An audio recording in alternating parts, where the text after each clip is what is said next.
what are your pet peeves about nurses? What? The universal, did you check the fridge? Did you check the bin? Did you check the bin? Yeah. Do I need to put the parameters? Yeah, the parameters.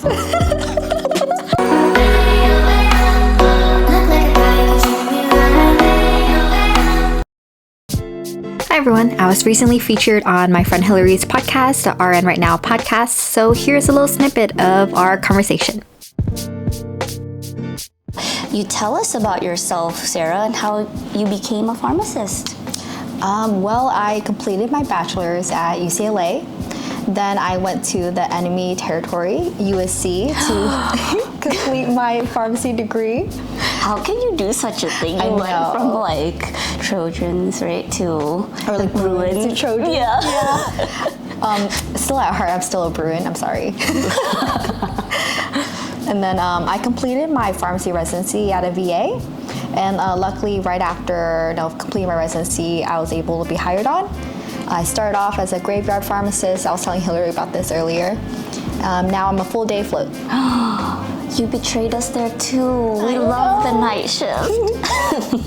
What drew you more to inpatient? What gives you joy or fulfillment with that? Oh, that's a good question. My heart has always been towards inpatient since the very beginning when I started pharmacy school, because there's like two different reasons. One is that I find it more like gratifying, because like when I give like interventions and recommendations to like the doctors on like adjusting medications or something, I can see through the course of their patient like admission, like their white counts improving, they're getting better, or like the labs are improving from my intervention. Versus outpatient, I might not see that patient again. The interaction is very brief, and I won't know. Oh, did my intervention actually like help out? Okay, yeah, like if they were compliant with the medicine, even. Yeah, because in the hospital you can see the whole chart and say like, okay, has this patient been getting their medications every day, or why is that patient refusing that medicine? Or like you said, their white count is improving. Maybe their kidney functions are now failing. Like, what do you do to change the medicine? Yeah. Oh, that's cool. Yeah. And then I feel like I'm a little bit more sensitive. So like outpatient wise, it's a little bit more customer service based. So I feel like I'm the type of person that if I were to have a negative interaction, that would just ruin my whole day. Aww. I feel like I'm more sensitive to that.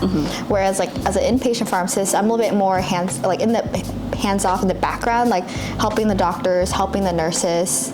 And then only time I see patients is like when I do discharge counseling, and they're already super happy because they're going home, right?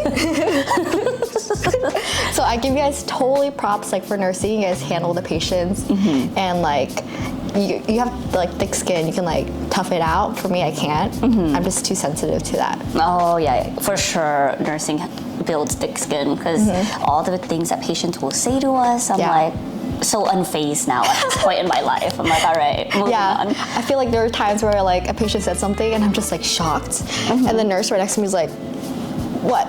What are you doing? Don't treat her that way. Yeah. Why did you say that to the pharmacist? Yeah. Like, that is so rude and I'll disrespectful. Be like, thank you for protecting me. Do you have like any advice to like nurses or like new grad nurses? I would say like for like missing meds or whatever, I know it's frustrating. Like let's say this one pre-made bag is always in the med bin, but one day suddenly it's in the fridge and it's like compounded. So like I think try to look at all the sources where you can get all the meds from, because there's so many drug shortages and it happens all the time. I remember as like a new grad, I was just so shocked. Like one day this normal bag that we've had for years just suddenly just like a shortage. Now we have to compound it and it's like in the fridge, so then it causes this frenzy of like nursing calling like nonstop, like, oh, I can't find this like level-fed bag. And we're like having to explain, oh, it's in the fridge now. Oh yeah, like versus like, oh, it was in the Pyxis or wherever you get your medicine. Yeah, exactly. And it's crazy, all these shortages. Like just recently we had like a saline flush shortage. I was like, are you serious? It's saline flushes. So that's been hard. So I don't know. I guess for like admin orders, like if you call, like it's really helpful if you just tell me which ones you need me to verify first. Because sometimes when we get like new admits, we just get like a whole slew of their meds, and we'll just go like one at a time from the top. And like what I really appreciate when nurses call in like, oh, I have a new admit, but if you can you just like verify the pain meds first, like patient's in pain, he's asking for it, and you can just take your time for the other meds. Just because like it's like safety concern, like rushing, like verifying. Like I don't want to like rush and like accidentally verify something, you know, incorrectly. That's true, yeah. Because this is also your own license that you're worried about, Exactly. and you're the one verifying all the meds. And especially when you said in the night, there's only one pharmacist, versus the day, there's like at least, what, you said 20? But yeah, so like being able to verify the meds, checking all your locations for the medicine first before calling you. Something at my hospital that we just implemented was like a missing med tech. So like, so that pharm tech is responsible for all the missing med orders. Oh, how interesting. Yeah, how do you feel about that? You know, okay, for us, it's so hard because we're so short-staffed in techs, and we're like 2-3 down right now, and like it's hard because like for my specific hospital, they only hire techs who have this certain certification, like they went to like a formal schooling for it. I don't know the details, but because some pharmacy techs, they can just take the exam, pass, and become a tech. But for our hiring, they can't do that. Like they have to have like gone through schooling. So it's a bit harder to find techs, and the VA takes like half a year to hire. Wow. So we keep like hiring, and then we lose them, and we hire and lose. So we're so short staffed that like I don't know if I see that in my lifetime. That'd be nice to have a missing med tech. And I mean, right now, I'm not sure how this missing med tech is really doing. Oh, you have know, you started yet? It started, but like I haven't really had missing meds recently. So then, that's like, good. I know, right?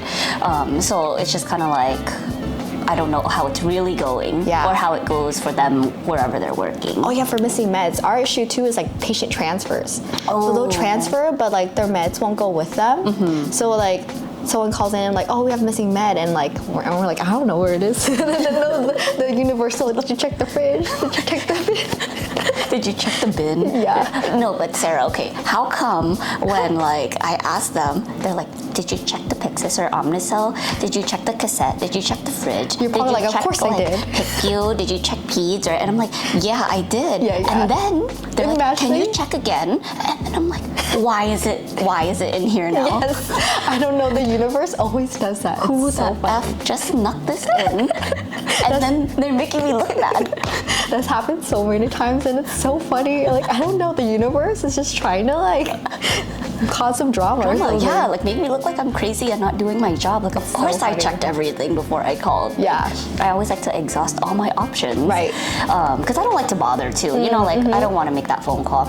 Yeah. And then I'm like, why is it here now? I'm like, never mind, it's here. I think the theory is that like, so like you put in the missing med, right? And then like, but the pharmacy tech for us, we like deliver hourly. So like, let's say it like, we got the missing dose like right when the tech left for the run already. So it's like, they have to wait for the next run. Hour. Oh. But by the next hour, you're starting to realize, hey, it's not here yet. So you call again. But right then is when they're delivering. And then you turn around and it's there. Yeah. Oh, thanks. Now I know the secret. I think that's what's happening.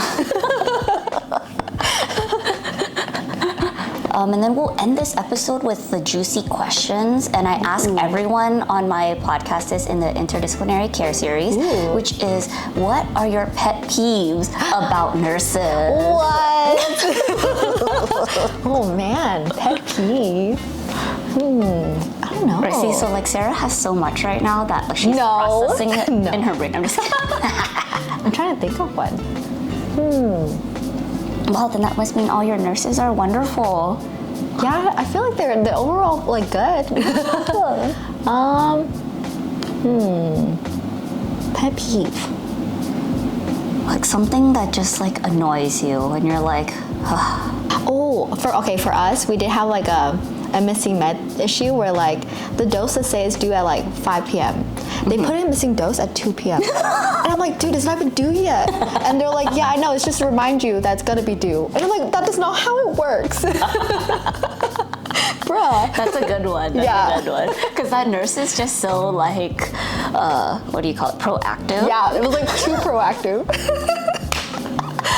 That you're like, we're gonna get it there. Remember we talked about the rounds? Yeah, the med tech will drop it off around 4 probably, or 5. Well, like, thank you for ending us on this funny, happy note. Thank you for having me. Thank you. Bye. So please head on over to RN Right Now podcast if you want to listen to the entire podcast episode of her interdisciplinary care series, and subscribe to her channels if you like this content.